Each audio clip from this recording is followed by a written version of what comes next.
Hello movie Barfs, and welcome back to the channel.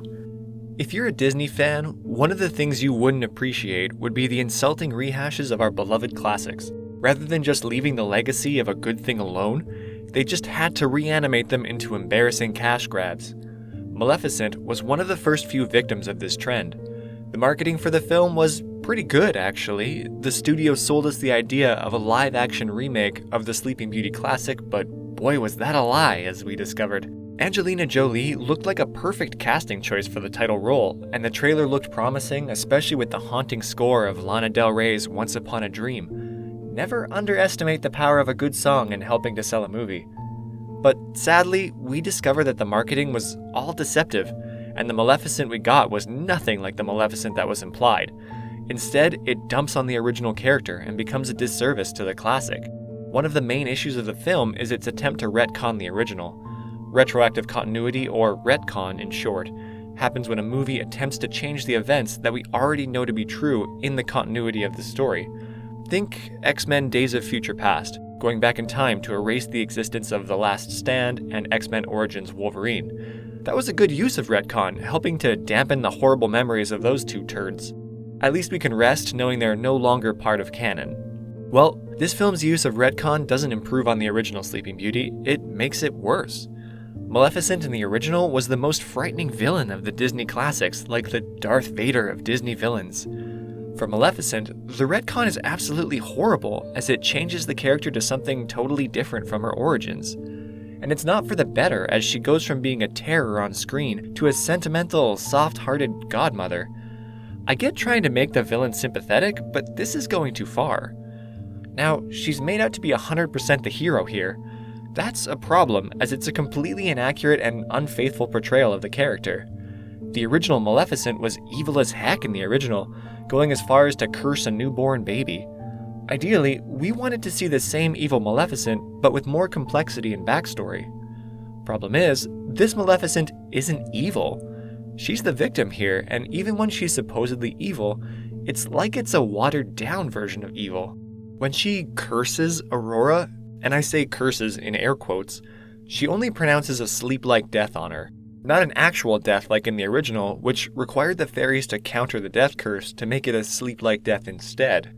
And then, not too long later into the film, after we see a grown-up Aurora, she then befriends her and even wants to revoke her curse. At this point, the film has hardly any stakes or tension left, and we lose all interest and investment in the story. The issue here is that Disney is showing us a completely different character while still slapping the same name as one of their iconic villains. It's a subtle form of deception, but deception nonetheless. And it doesn't work. We don't buy it, as Maleficent here is not even a misunderstood or a sympathetic villain. Rather, she's a total victim who never becomes truly evil at all. Bitter and angry, yes, but not evil. This effectively removes the villain's role and changes the narrative of the story. Maleficent here is also completely nerfed compared to the original. The original Maleficent could shoot lightning from her staff and teleport herself to another place in seconds with no need for any wings to fly. She could also transform herself into other forms, most notably a dragon at the end. But here, she does none of that. She doesn't even turn into a dragon herself, that's left to her raven manservant. It's clear that the movie is just setting her up to be the hero by letting other characters do the violent work for her. In the finale, it was her raven that turned into a dragon.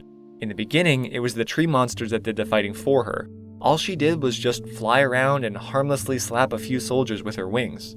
Compare this with another story that retold the narrative from the perspective of its villains, i.e. the musical Wicked, or even the movie Oz the Great and Powerful. In these adaptations, we're shown the Wicked Witch's sympathetic side without any damage to the character.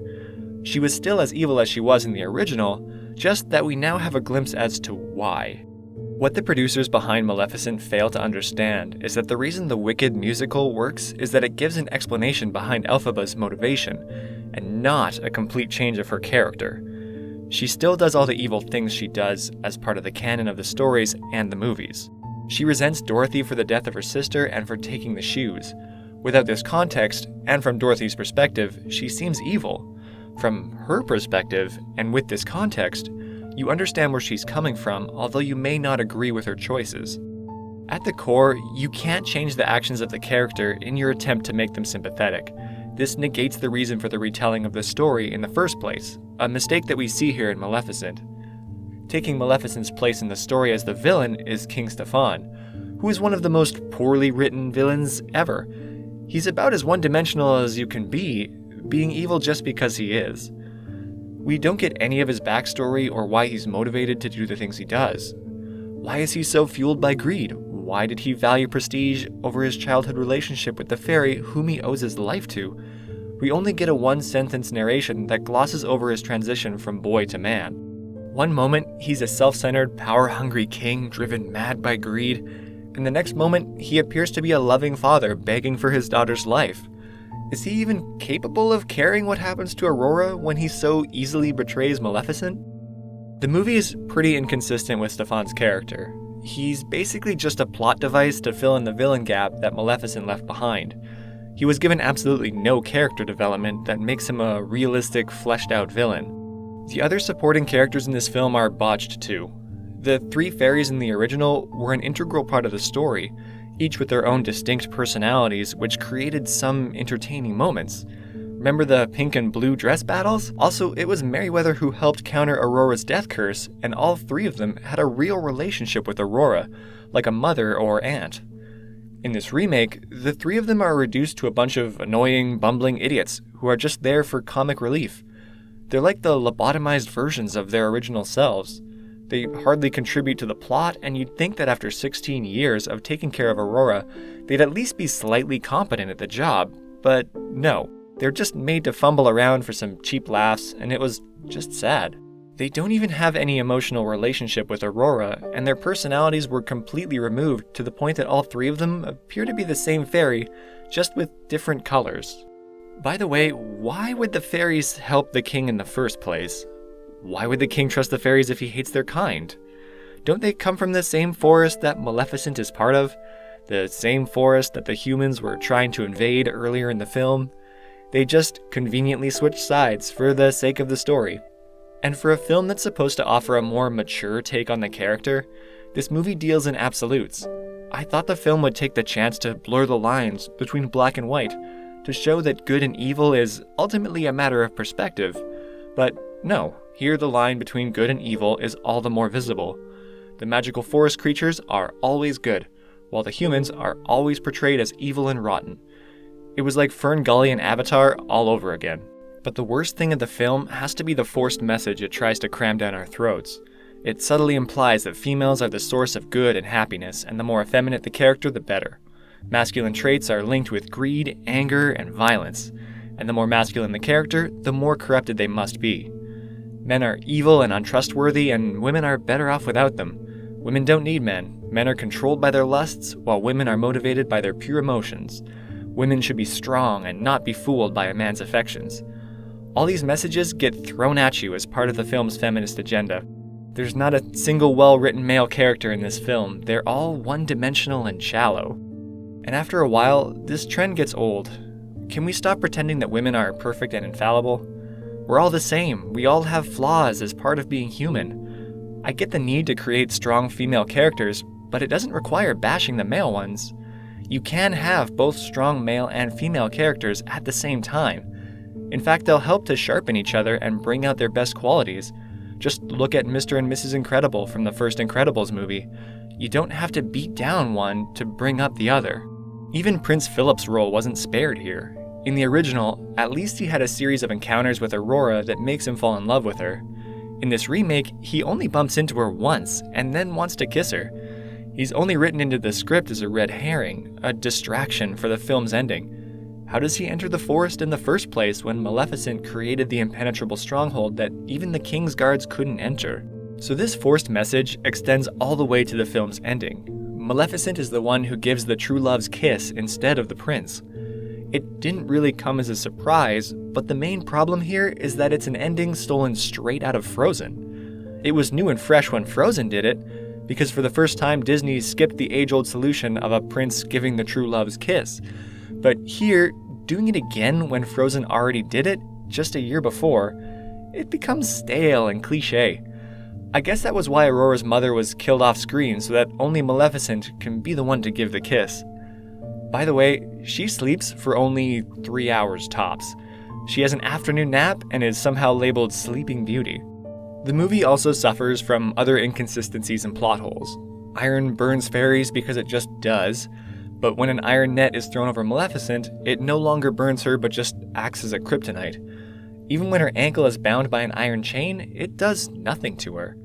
Maleficent also has the ability to make anyone sleep on command, as we see with Prince Philip, but she doesn't use it in battle against the soldiers. Seems like it would be a useful tool to have in combat, so why would she not use it again? Same goes for her ability to turn people into birds. Instead of changing her raven into a dragon, why not just change everyone into a harmless animal like a bird and be done with them? And at the end, she somehow manages to get her wings back after being separated from them for 16 years? That's a huge stretch of imagination and very convenient to say the least. Overall, Maleficent was deeply disappointing. It appears Disney had an identity crisis with the character and made a version so far from the original that it's a totally different one.